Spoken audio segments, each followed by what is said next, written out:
allez, c'est parti. Je suis bien entendu sur la version 0.17. Alors pour commencer, je crée un nouveau document, puis un corps dans l'environnement par design que je viens d'ouvrir. Là-dedans, je vais créer un sketch. Donc je vais commencer par réaliser la base. Je sélectionne pour cela un plan. Je vais faire juste un petit rectangle à l'intérieur. Je lui mets des contraintes de symétrie. Donc je clique sur mes deux points puis sur ma ligne et sur l'onglet symétrie. Je fais pareil sur le deuxième axe. Symétrie. Je définis maintenant les côtes horizontales et verticales. Pour cela, je clique sur ma ligne, je sélectionne l'onglet côte horizontale.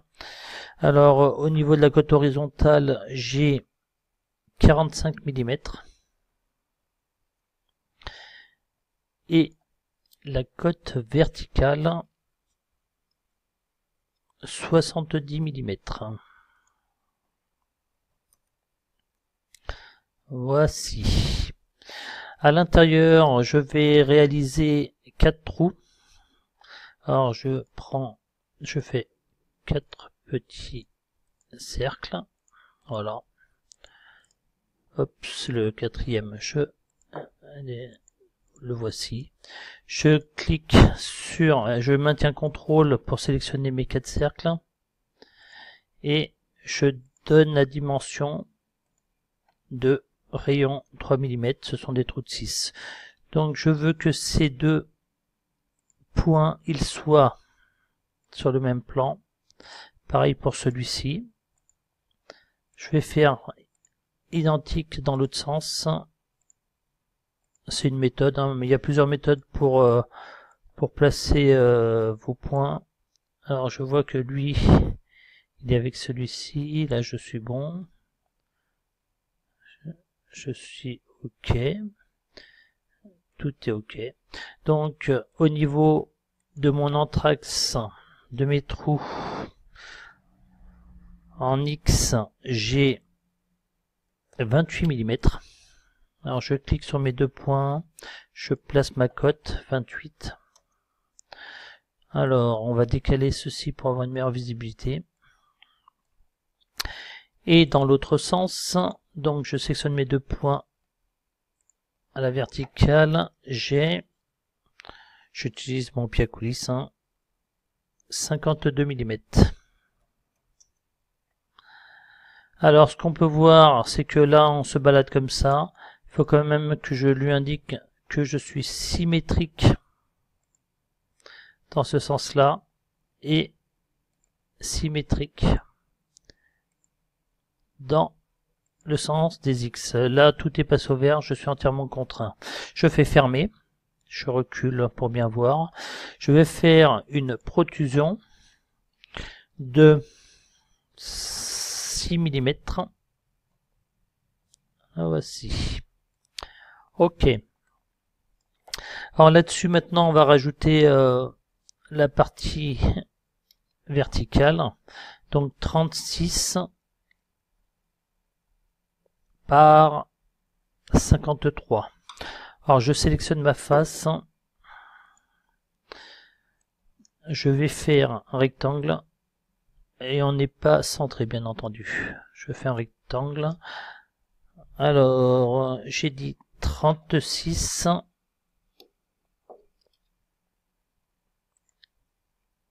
Les voici, 36. J'ai pas donné l'épaisseur tout à l'heure qui est de 18 mm. 18. Alors, on va faire un petit peu le ménage. OK.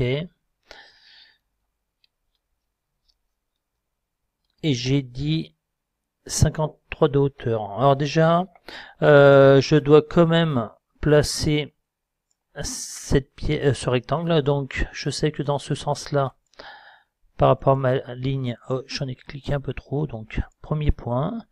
Deuxième et ma ligne, je suis symétrique. Par contre, comme ça, je sais que j'ai 8 mm d'ici à là. Alors pour cela, je sélectionne une géométrie externe pour avoir un point de référence. Clic droit pour sortir. Je sélectionne mon point et celui-ci. Je lui donne une cote horizontale et 8 mm. Donc là, je suis placé entièrement contraint. Je fais fermer. Je vais faire une protrusion de 53 mm. Et voici cette partie-là. Maintenant, nous allons faire la partie de la cavité interne. Donc, je sélectionne ma face. Là-dedans, on zoome un petit peu. Je fais un petit rectangle. Voici. Alors, mon rectangle, il fait 32 sur le X par 28. Alors, hauteur, 28 mm. Voilà. Largeur, j'ai dit 30 mm. Ok. Je veux que mes deux points ils soient symétriques par rapport à ma ligne. Et celui-ci, je suis sur la même tangente que cette ligne-là. Alors, je clique sur géométrie externe, je sélectionne ma ligne. Donc, je veux que ce point soit sur cette ligne. Donc, c'est cette icône-ci. Voilà. Je fais fermer. Maintenant, je clique sur créer une cavité. Au niveau de la profondeur, nous sommes à 13 mm. Je clique sur OK. Maintenant, j'ai sur cette face-ci une pente. Alors, je peux tout simplement cliquer sur cette face. Voilà. Je vais faire une polyligne que voici. Je vais la refermer. Je clique droit pour sortir. Comme ceci. Et ensuite, je sélectionne mes deux points et je les mets ensemble. Mes points de référence, ce sera une géométrie externe, donc je clique sur celle-ci et celle-ci. En principe, ça me convient. Ma pente, elle commence à 32 mm par rapport au bas. Alors, ce point, je le veux sur cette ligne. Ma cote de là à là, 32 mm.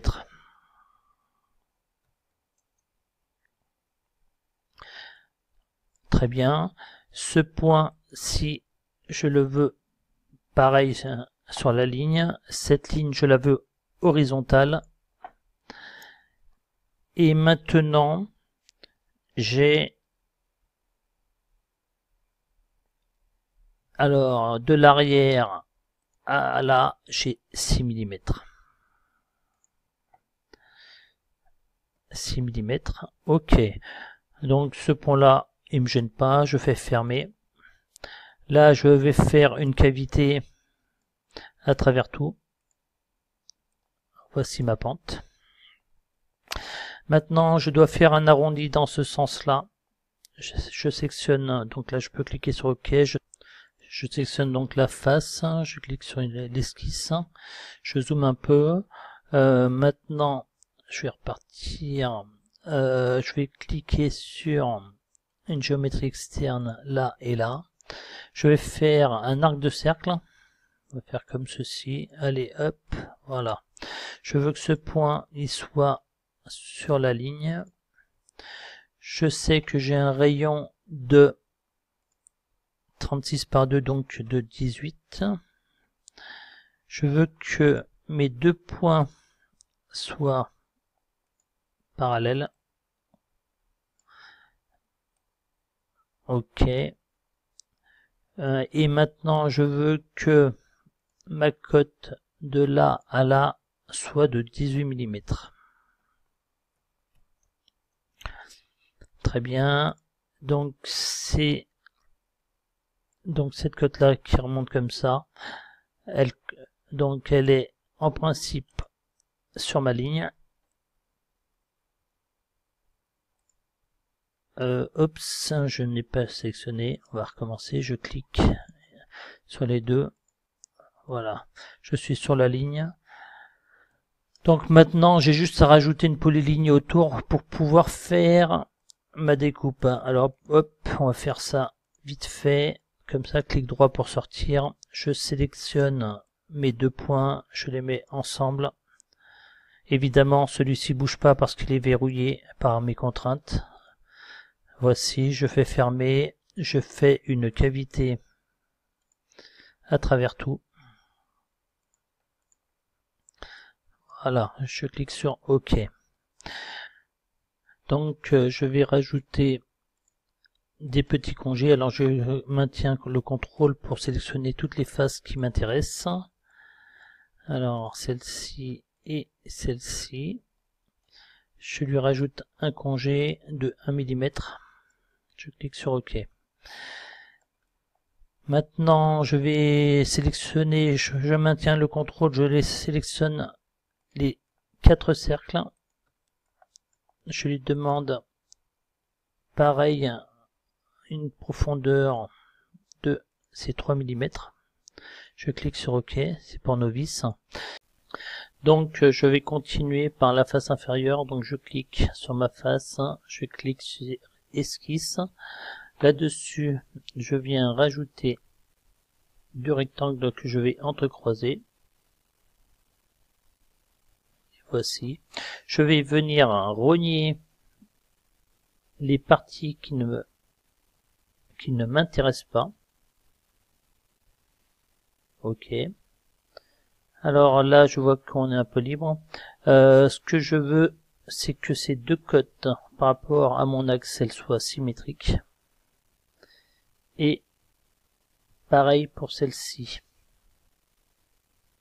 Voilà. C'est-à-dire que maintenant, je peux bouger comme ça et comme cela. Ce que je sais aussi, c'est que j'ai des congés sur chaque angle qui fait 6 mm et qui sont disposés par rapport aux axes de mes différents trous. Alors pour cela, je sélectionne les 4 congés, je donne un rayon de 6 mm, je sélectionne une géométrie externe pour retrouver l'axe de mes trous, clic droit pour sortir, je sélectionne les deux points de centre, pareil pour celui-ci. Alors, qu'est-ce qui s'est passé? Je vais peut-être faire marche arrière, j'ai dû zapper quelque chose. Alors, celui-ci et celui-ci. Donc, j'ai une contre-indication là. Donc, je reviens en arrière. On verra ça plus tard. Je vais voir celui-ci et celui-ci. Celui-ci, comme je suis symétrique, je suis OK. Je me retrouve, comme là j'étais symétrique, j'ai fait celui-ci, donc je suis OK. Par contre, j'ai cette cote-là et celle-ci qui n'est pas déterminée. Alors, je sais que de là à là, j'ai 65 mm. Alors, ma cote, je suis perdu. La voici. Sélectionner deux points de l'esquisse. On recommence, on va prendre celui-ci et celui-ci.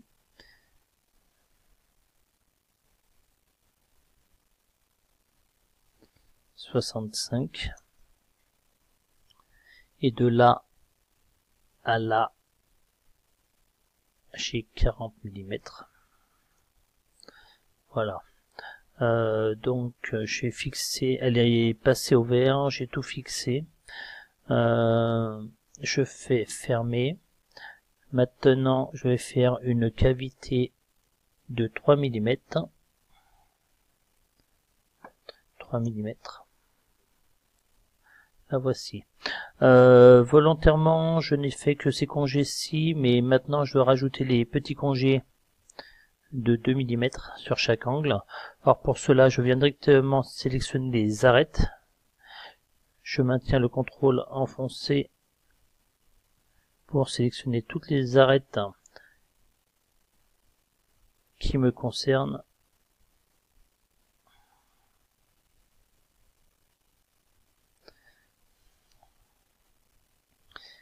Voilà, voilà. Je crois qu'il m'en manque encore. Si par mégarde vous sélectionnez une face, comme je viens de faire, vu que vous allez vous recliquer dessus et elle est effacée. Donc, voici et voici. Donc, je dis que je veux un congé de 2 mm.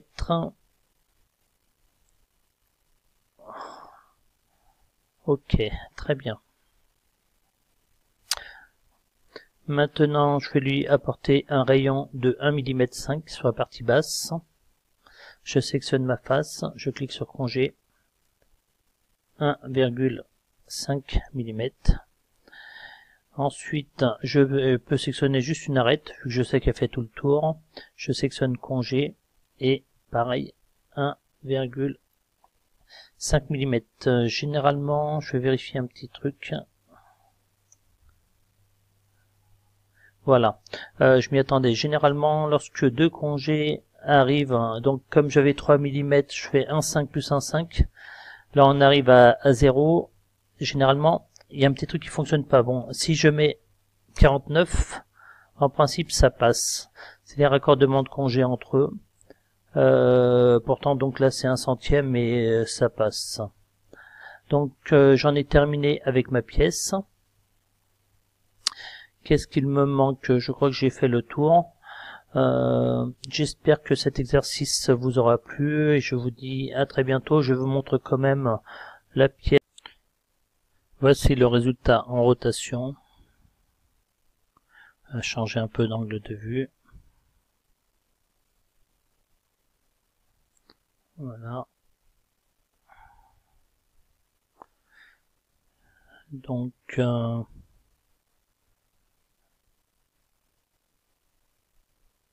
c'en est terminé pour notre pièce. Le résultat est pas mal. Bon, on peut toujours affiner hein, maintenant.